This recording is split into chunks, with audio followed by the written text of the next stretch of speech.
Hello everyone and welcome back to the penultimate round. Yes, this is the second to last episode of the 100% race series today. It's F1 2019. Look at that, look at that. Codemasters advertising F1 2021 on the F1 2019 game. Fantastic. Let's have a look at what was new for 2019. Well, quite a lot in fact, including of course this really swanky sort of screen that you look at when you first load up the game. And of course we get the F2 Championship, which of course started with the 2018 season and later on they actually coded in the 2019 season as well. Let's go, as we always do, straight away to the online. Now I'm pretty sure that online is going to be absolutely chocker with people. As I was recording this episode, it was quite late at night, but I'm pretty sure there's going to be quite a few people in the lobby. Let's go unranked at the moment and see if anyone's in there. And the answer, oh, look at that. Yes, full lobbies. Look at it. Look, 2019, and they've still got lots of people playing the game, as you can see. And the last game, the unranked, wasn't very good at all. There wasn't anybody in it, but in this one, lots and lots of people. Let's go to ranked then and see if that's any difference. We'll put the matchmaking on. Yes, 5 laps. Anyone in the ranked? And let's have a look. The answer to that is going to be... yes, not many though. Not many in the ranked section. But as you can see, I've got a superb 48 silver rank for my online experience from 2019. But yes, there's still quite a few in the ranked. So yes, loads of people still playing 2019. And of course the reason for that was because those sneaky little boys and girls at Codemasters spent 2 years making this game. They had a separate team making this game, which was quite good, because F1 2018, you have to say, was a little bit of a disappointment. Yes.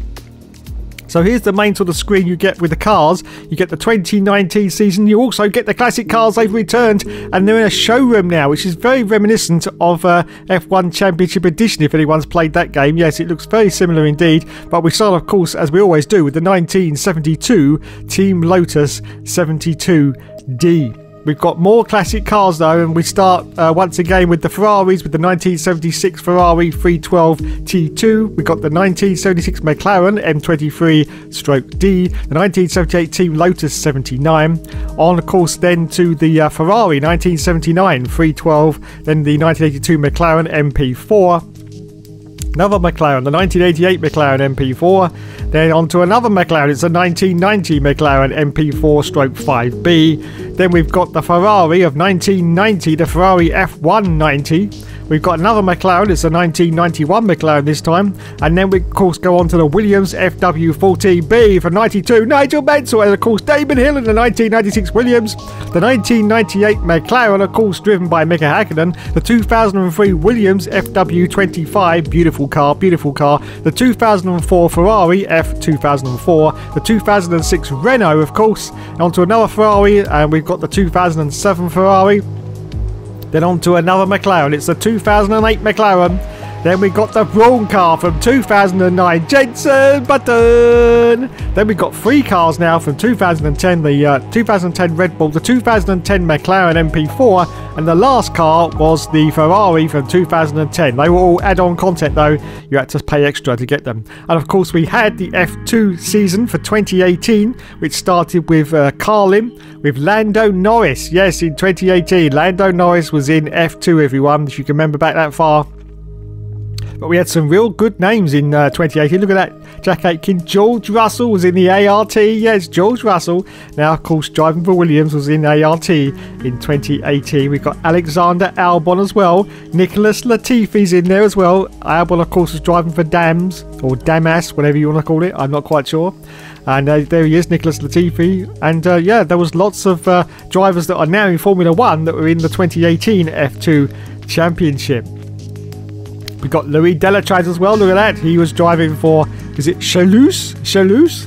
And Roberto Meri, of course. And there's lots more. Anyway, on to the 2019 season for F2. We had, of course, Nikita Marzipan. Yes, Nikita Marzipan, the greatest driver of all time, was in F2 in 2019. Fantastic. And there he is driving for ART. Yes. Wowzers. We got Nicholas Latifi once again, as you can see, and of course driving for Prima we've got Mick Schumacher, who is now in the Husqvarna for 2021, but he was in Prima in the 2019 F2 season. We got lots of others though. Look at them. Look, Jack Aitken's there as well. We got Magnet, and of course we got Tatiana Calderon. Yes, who was driving for BWT Arden in 2019 in the F2 Championship. Fantastic. Fantastic indeed. And of course we got Anton Hubert, of course, who was driving as well for the BWT Arden. Now, one of the other things we had in the game, which was pretty decent, was it actually recorded your race highlights. The highlights weren't very good and they did tend to miss quite a bit of the action, but it was great to see that you actually had some kind of sort of reference point for all the races that you did, and it saved them automatically, so you didn't have to do anything, which was great. Now, of course, one of the great things for 2019, of course, was the ability to change the livery on your car, only in multiplayer. But this was the start of things to come, of course, for the next game in the My Team. But it was great to see that you could actually change your livery, change the colours up. And, of course, you had quite a few pre-selected colours that you could choose from. And, of course, Codemasters, being a company that needs money, and, of course, had the option where you could go to the store and buy extra liveries for your multiplayer car. Don't forget, this was just for the multiplayer car. It was a special car developed just for multiplayer, and you could use it with whatever livery you liked. And I have to say, some of these liveries were pretty decent. Now, of course, you also had full customization for your driver as well. You could change his gloves, his helmet, and his race suit as well. And you had some custom badges that you could have next to your name when you're actually appearing in the multiplayer section. So all in all, it was a pretty decent effort for 2019 from Codemasters, has to be said. They really pulled out all the stops to get a decent game. Now, of course, we had the Digital Championship section, which nobody seems to play. We've got the 2019 FIA Formula 1 World Championship, the 2019 Formula 2 Championship, and the 2018 Formula 2 Championship. And then again, of course, Codemasters have included all these made-up championships just for your entertainment. And as I say, unfortunately, no one seems to play these championships, but they've been put in anyway, which is great to see. Now, I've been playing the 2017 championships, and I have to say there's quite a little bit of a difficulty curve unless you're in the best car. But anyway, they did try to sort it out in later versions. And of course, you've got the Invitational Event Select screen, which you partake in the career mode, but you can also do individually as well. And there's also, of course, the add-on DLC, which was the Legend Senna versus Prost. You could actually buy that altogether if you had $74.99 to pay, or you were pretty stupid. Yes, because I didn't bother. Anyway, it's time to start a brand new career mode. In F1 2019, you'll be invited to start your career by selecting a Formula 2 team. Driving for this team, you'll experience some key moments of a Formula 2 season, a thrill-packed racing championship in its own right, and the springboard to Formula 1. At the end of this feeder series, your choice of driver academy and your performance in F2 will determine the terms of the contracts offered by the teams as you embark upon your career in Formula 1 and begin to write your own chapter of motorsport history. Yes, so for the 2019 game, you started in Formula 2 and worked your way to Formula 1.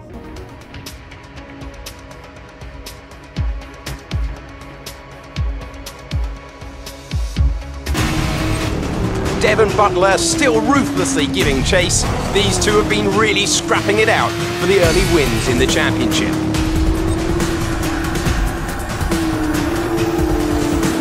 And something's wrong. Butler sees his chance. Some kind of mechanical failure. Picking up speed again. It's unclear what the issue was. Can they still finish this race? Looks like an issue with the turbo. You've lost some speed at the top end, but you're very close to the finish. You can still compete and get some points here. Don't give up. Just do the best you can. We're all behind you.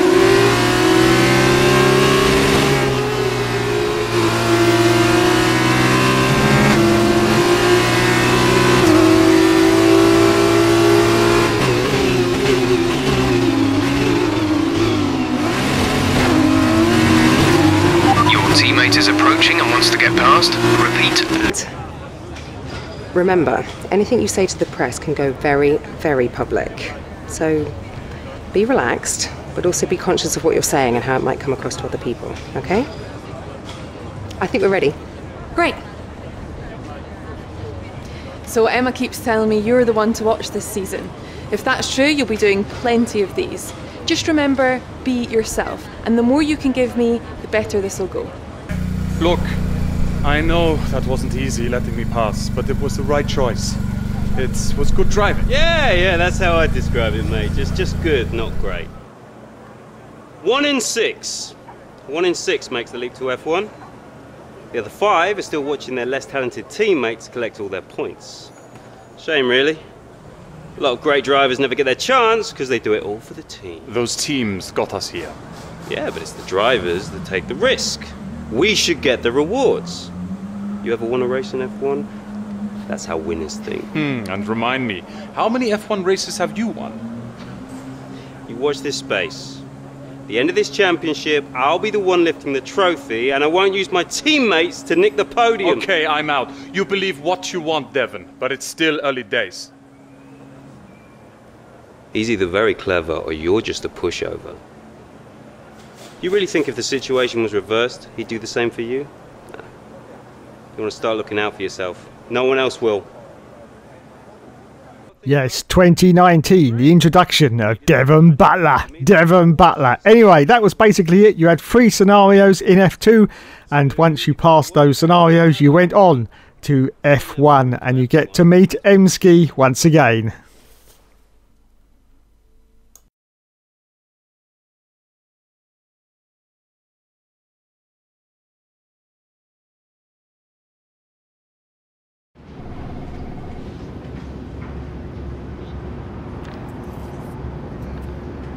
Ah, welcome. Come on in. Take a seat. It's time we had the big conversation about your next move. Your performance at the F2 Championships last year got you a lot of attention from the Formula 1 teams. Some of it more positive than others. I'm not so concerned with who does or doesn't like you. You'll have plenty of time to win the doubters over. But I am concerned with our choices. They're narrowing as we haven't shown commitment to anyone. Now, as your agent, my advice is to make your decision now. We can worry about comfort and finer points further down the line. I need you to review these. You've earned every single one of these proposals. So take your time, have a read through, and don't get too hung up on specifics. Let's get you a Formula 1 seat. So from this point onwards, it was basically your standard career mode, except there was one major change. The other drivers could change teams. Oh my god, yes, everyone lost their shit when that happened. But yes, indeed, this is 2019. Now, of course, we're going to go to the drivers and teams from 2019 for F1. It started, of course, with Mercedes, with Lewis Hamilton and Valtteri Bottas. Next team is Scuderia Ferrari with Sebastian Vettel and Charles Leclerc. Now we move on to Aston Martin Red Bull Racing with Max Verstappen and, of course, Alexander Albon. Next team is Renault F1 Team with, of course, Daniel Ricciardo and Nico Hülkenberg, super sub. On to the next team, and it's Rich Energy Haas F1 Team with Laurent Grosjean and Kevin Magnussen. Yes, on to the next team now, and it is McLaren F1 Team with Carlos Sainz and little Lando Norris. Yes. On to the next team now, and it's SP Score Racing Point F1 Team with Sergio Perez and Lance Stroll. On to the next team, and it is, of course, Alfa Romeo Racing with, of course, the legend himself, Mr. Kimi Raikkonen and Antonio Giovinazzi. On to the next team now, and it is Red Bull Toro Rosso Honda with Daniel Kvyat, of course, and his teammate is Pierre Gasly. On to the next team, and it's Rocket Williams Racing, the last team of the championship, with George Russell and, of course, Robert Kubica. So we are going to pick Lando Norris. Yes, it was a short pick. Only 2 people picked it, but we are going to. Anyway, onto the tracks now for 2019. Started, of course, with Australia, then on to Bahrain. We've also got the Bahrain short, which, of course, is not in the championship. Next circuit is China, then Azerbaijani. Then we've got Spain, Monaco, Canada, France, Paul Ricard, Austria, Britain, and of course we've got Britain short, and then we've got Germany. Next one is Hungary, then on to Belgium at Spa, Frankie Champs, then Italy. Next one is Singapore, then on to Russia, then on to Japan. Of course, we got a short version of that as well. Then on to Mexico, the USA, and a short version of the USA as well. Then on to Brazil, and then finally, of course, on to Abu Dhabi. Here we go then, it's time for the 100% race as the 5 lights go out as Lando Norris and we say go, go, go, and it's away he goes from 14th position, but of course we've got to drop right to the back because that is the rules of the 100% race series. So there you go, but we're going to turn 1 and managed to gain a huge amount of cars into turn 1. Once again, a little bit of contact there with Daniel Ricciardo, as you can see, trying to get past the Renault driver, and we do manage to do so. So already after just 1 turn, we've made it up from last up into 13th position, as we now go down the hill and climb the hill up into the Oru section. Fantastic, absolutely fantastic. That is the greatest sort of section in Formula 1, has to be said. We've got Nico Hulkenberg now. Lando Norris is going around the outside of him. Oh, Logan Grosjean sort of parking the bus right in the middle of the circuit there. His brake discs are glowing red hot as Lando Norris tries to sneak down the inside of both of them. Oh, as he gets through, he gets past the Renault driver, but what about Grosjean? He's still there, but yes, he's managed to get through. So up already up to the 11th position for Lando Norris in the McLaren car.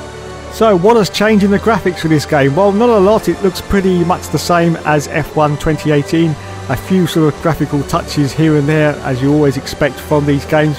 The HUD on the right hand corner there has been changed a little bit, and of course it was I think Lando Norris who sent a message to Codemasters saying that because he'd been playing the game, because of course this game was played a lot during lockdown.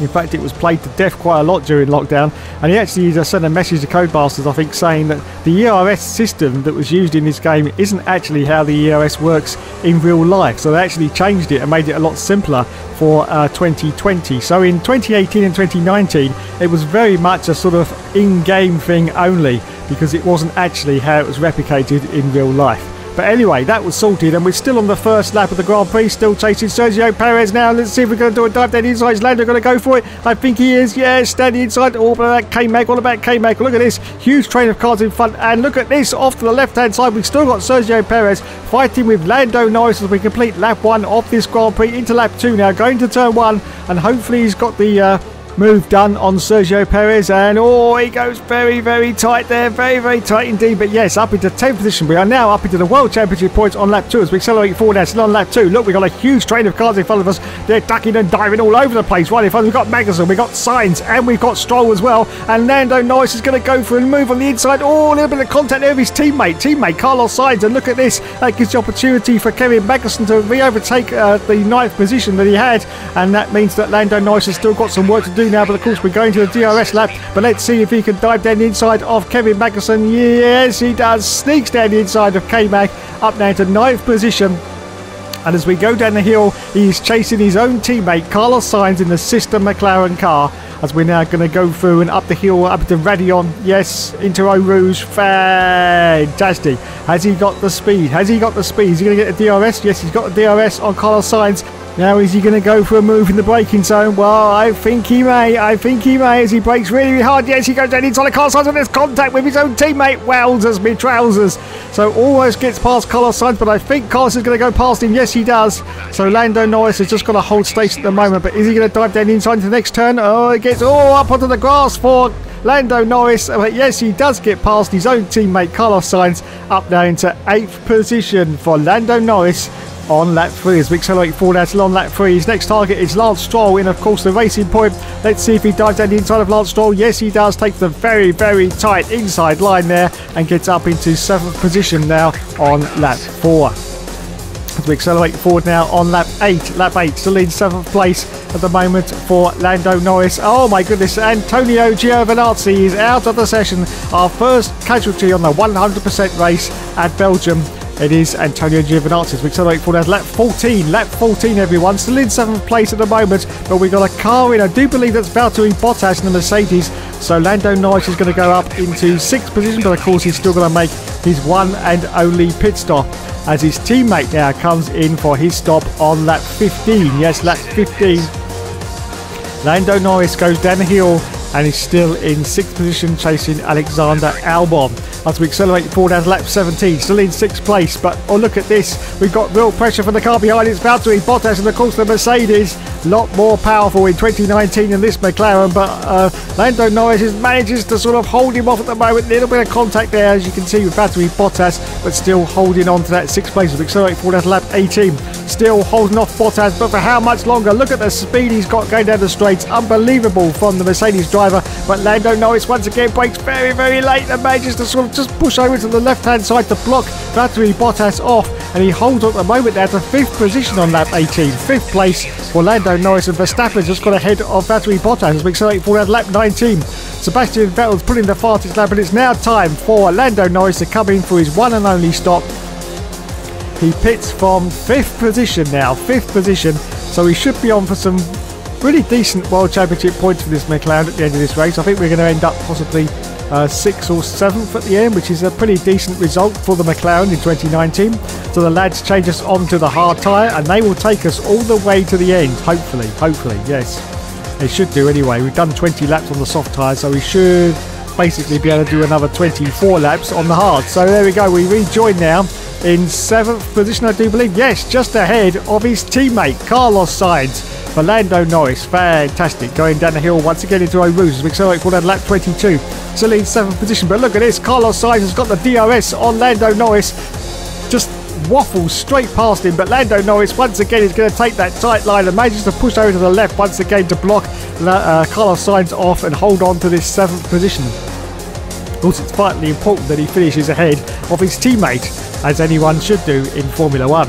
So still holding on to 7th place now for Lando Norris ahead of Carlos Sainz. This is now lap 22 of the Grand Prix as we accelerate forward down to lap 26. And unbelievably, we have managed to catch up to the back of Valtteri Bottas and Mercedes. I don't know whether he's got a problem with his car, but we just sailed straight past him. He seriously must have a problem with that car, because Valtteri Bottas had no speed in it whatsoever. So Lando Norris now up to 6th position on lap 26 as we accelerate forward out to lap 32. Lap 32, and Lando Norris is still holding on to 6th position. We've got Albon ahead in 5th and K-Mag. Oh, look at that. Fastest lap for Lando Norris. Fastest lap on lap 33. Fantastic. No doubt that's going to be beaten. But at the moment, Lando Norris in the McLaren has put in the fastest lap of the race. Fantastic. As we accelerate forward now to lap... Oh, god damn you, Lewis. God damn you, Lewis. Lewis Hamilton's just put in the fastest lap as we accelerate forward down to lap 35. Okay, it's time to show you some of the other views that are on offer in F1 2019. Of course, some of these views are fully customizable, as they have been in previous versions.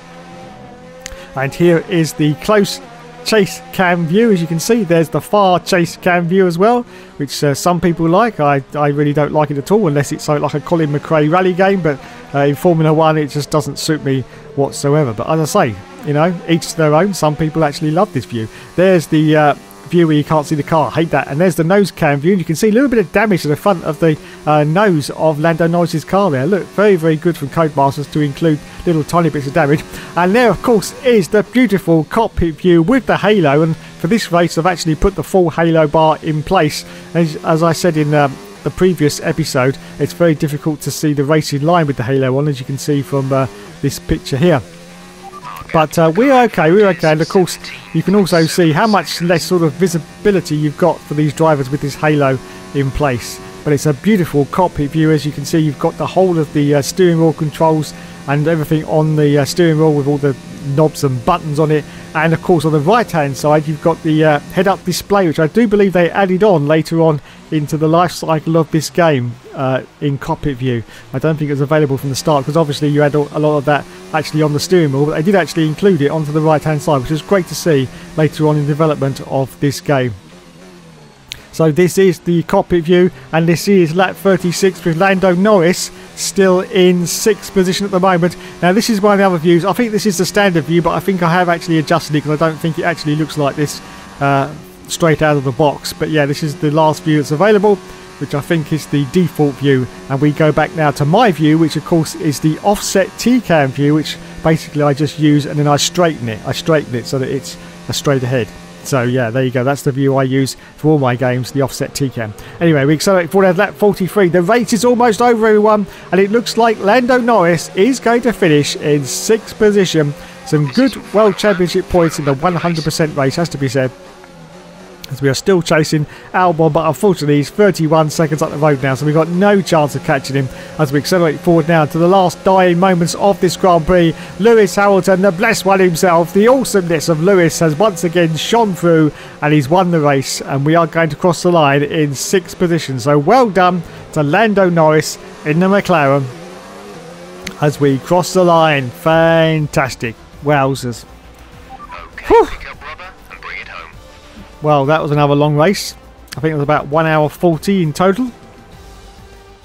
But worth it. Oh, look at Toto Wolff. What's happened to him now? He looks like one of the Simpsons characters. Oh, no, actually, he's popped back in again. Yes, a lot of the graphics I noticed in this game seem to pop in and out at times, which was a little bit disconcerting. But there you go. That's what we had. They didn't seem to have actually patched any of that out either. So it looks like it was fundamentally a problem with the game. So they just left it, basically.